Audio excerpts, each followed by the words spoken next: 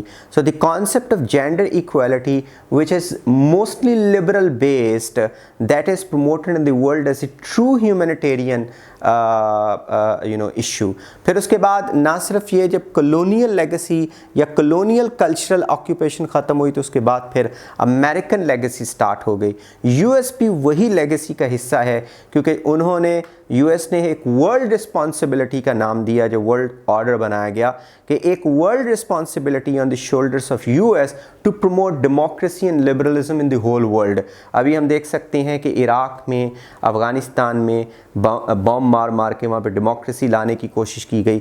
ہم دیکھ سکتے ہیں ایران کے اوپر سینکشنز لگانے کے لیے یا پھر نارتھ کوریا کے اوپر ان کو بدنام کیا جاتا ہے. کیونکہ یہ ویسٹرن کلچرز کو وہاں پہ پروموٹ نہیں ہونے دیتے, کیونکہ یہ کیپٹلزم کو پروموٹ نہیں ہونے دیتے, اور یہ لوگ جو ہے وہ لبرل آئیڈیاز اور ہیومینیٹیرین آئیڈیاز ہیومنزم کے خلاف لوگ ہیں. تو ہیومنزم کون سا؟ وہ والا جو یورپ سے آیا, جو امریکہ سے آیا.